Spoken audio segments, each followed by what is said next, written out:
Hallo und herzlich willkommen in der Linkster Academy. Ich bin deine Deutschlehrerin Julia und heute bekommst du wieder eine extra leckere Portion Grammatik von mir. Du kennst ja bestimmt Modalverben, oder? Wie lauten sie nochmal? Ah ja, wollen, können, dürfen, sollen, müssen und möchte, was eigentlich ein Konjunktiv von dem Verb mögen ist. Sicherlich hast du schon gelernt, dass man Modalverben benutzt, wenn es um eine Erlaubnis geht, einen Wunsch, eine Möglichkeit, eine Pflicht und so weiter. Aber wusstest du auch, dass man sie im fortgeschrittenen Deutsch benutzt, um Gerüchte zu verbreiten oder Vermutungen anzustellen? Hier mal ein paar Beispiele. Hast du gehört, unsere Lehrerin soll ein Kind bekommen? Oh mein Gott! Wo ist denn schon wieder mein Handy? Das muss doch hier irgendwo liegen. Handelt es sich bei diesen beiden Beispielen etwa um Empfehlungen oder Pflichten? Eher nicht. Schau dir das Video auf jeden Fall bis zum Ende an, denn heute lernst du etwas fürs Leben. Wenn du noch mehr Wichtiges lernen möchtest, hol dir mein kostenloses E-Book mit den wichtigsten Regeln der deutschen Grammatik sowie vielen Übungen und Lösungen. Der Link ist in der Beschreibung unter dem Video. Also, bist du bereit? Dann geht's los. Wir schauen uns nun einen Aspekt der Modalverben an, der für dich möglicherweise neu ist. Oder mit einem Modalverb ausgedrückt, wir schauen uns einen Aspekt an, der für dich neu sein kann. Man nennt dies die subjektive Bedeutung von Modalverben.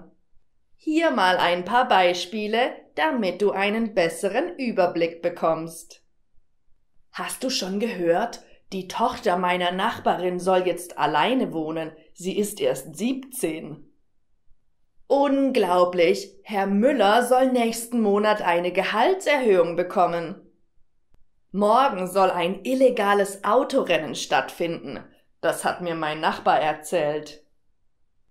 Man kann sollen benutzen, wenn man Gerüchte oder Informationen weitergibt.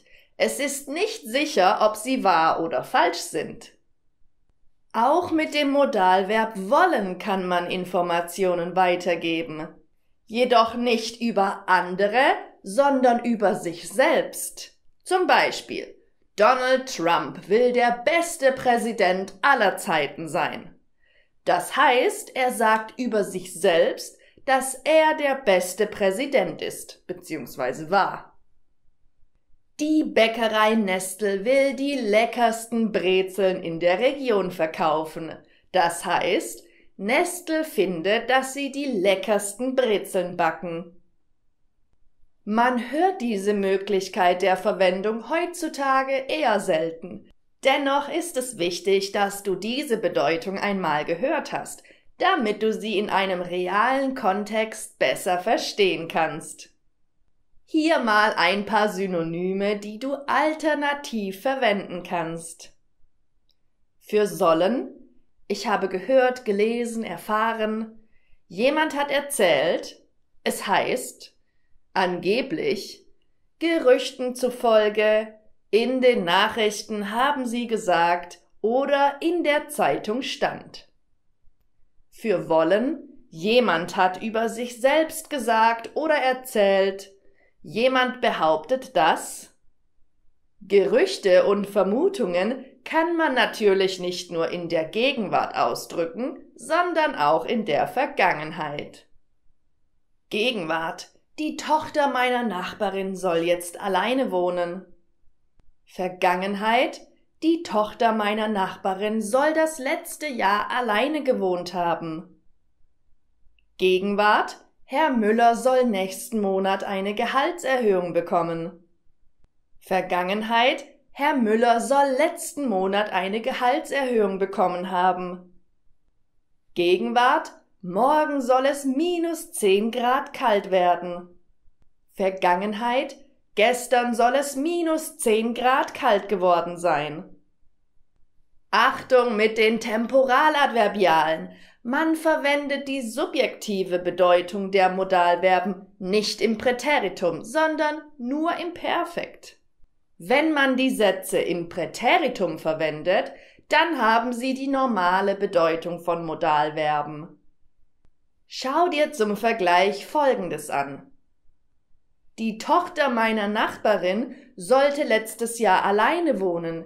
Hier erkennt man die klassische Bedeutung von einer Aufforderung. Herr Müller sollte letzten Monat eine Gehaltserhöhung bekommen. Das heißt, er hatte einen Anspruch darauf, sozusagen das Recht dazu.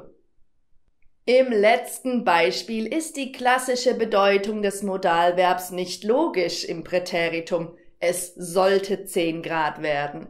Denn man kann das Wetter nicht auffordern, etwas zu tun, verstehst du? Meteorologen können nur vermuten, wie das Wetter wird.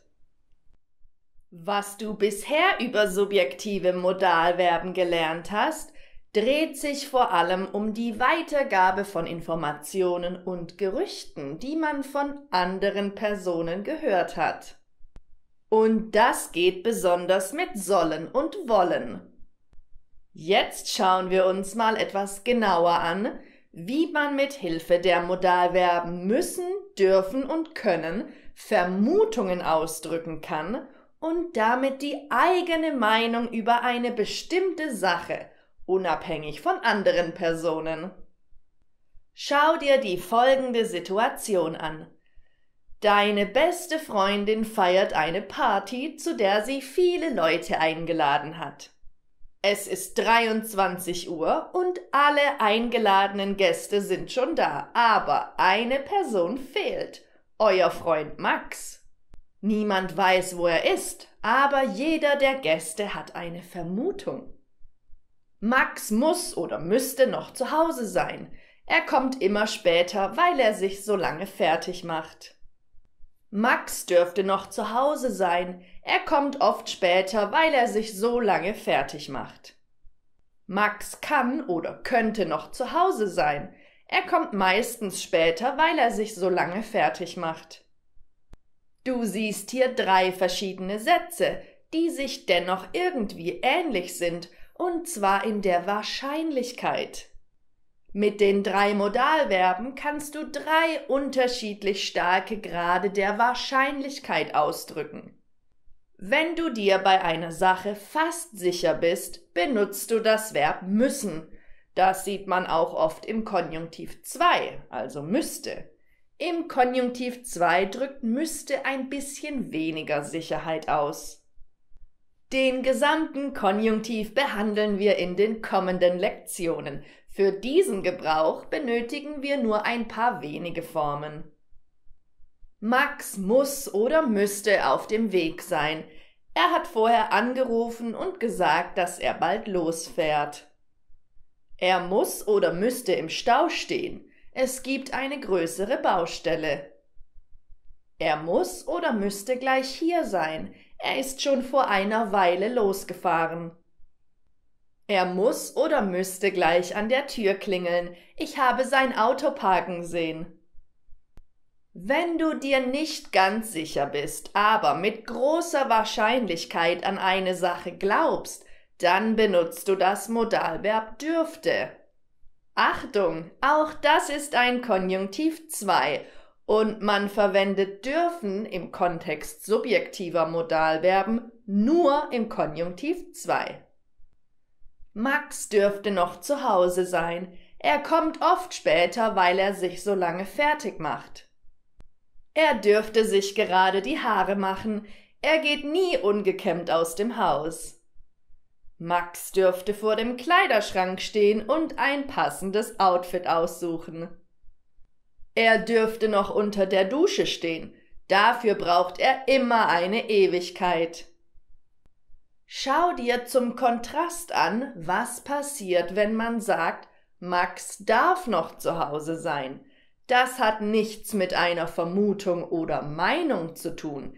Es handelt sich hierbei nur um eine Erlaubnis. Irgendjemand hat ihm erlaubt, noch zu Hause zu sein. Also hier bitte aufpassen, denn das sind zwei völlig verschiedene Bedeutungen. Und zum Abschluss der Lektion werfen wir einen Blick auf können, das ebenfalls im Konjunktiv 2 verwendet wird, und das ist könnte. Anders als bei müssen gibt es zwischen kann und könnte keinen Bedeutungsunterschied.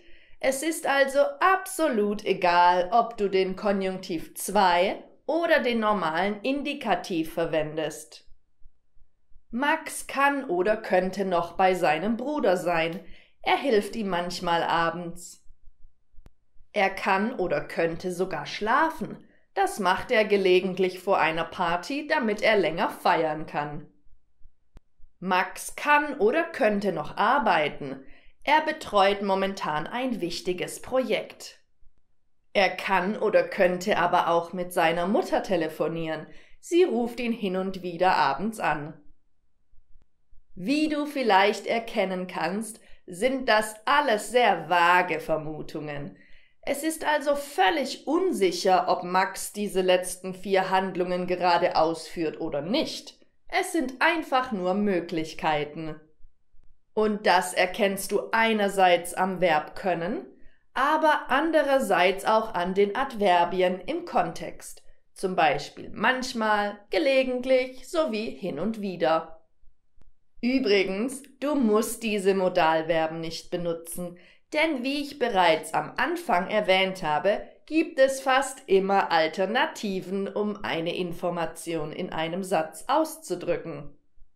Anstelle von müssen, dürfen und können kannst du folgende Adverbien verwenden. Müssen, sicher, mit großer Sicherheit. Ich bin mir ganz sicher. Ich bin davon überzeugt. Bestimmt. Zweifellos. Sicherlich. Müsste im Konjunktiv 2. Ich bin mir fast oder ziemlich sicher. Höchstwahrscheinlich. Mit hoher Wahrscheinlichkeit. Dürfte nur Konjunktiv 2. Vermutlich. Ich nehme an. Wahrscheinlich. Vieles spricht dafür. Können oder könnte. Vielleicht. Es ist denkbar. Möglicherweise. Ich halte es für möglich. Wie du bereits bei den Gerüchten und Informationen im vorherigen Teil gesehen hast, gibt es auch für Vermutungen die Möglichkeit, diese in der Vergangenheit auszudrücken. Stell dir vor, die Party ist vorbei und Max ist nicht gekommen. Dafür könnte es mehrere Gründe gegeben haben. Schau dir dafür die folgende Tabelle an. Gegenwart. Max kann oder könnte noch bei seinem Bruder sein. Vergangenheit. Max kann oder könnte bei seinem Bruder gewesen sein. Gegenwart. Er kann oder könnte sogar schlafen. Vergangenheit. Er kann oder könnte sogar geschlafen haben. Gegenwart. Max kann oder könnte noch arbeiten. Vergangenheit. Max kann oder könnte noch gearbeitet haben. Ja, so geht das Spiel mit den subjektiven Modalverben. Wenn dir das Video gefallen hat und du etwas gelernt hast, dann abonniere jetzt meinen Kanal und folg mir auch auf Instagram und auf TikTok. Ich sag Tschüss, bis zum nächsten Video, deine Julia.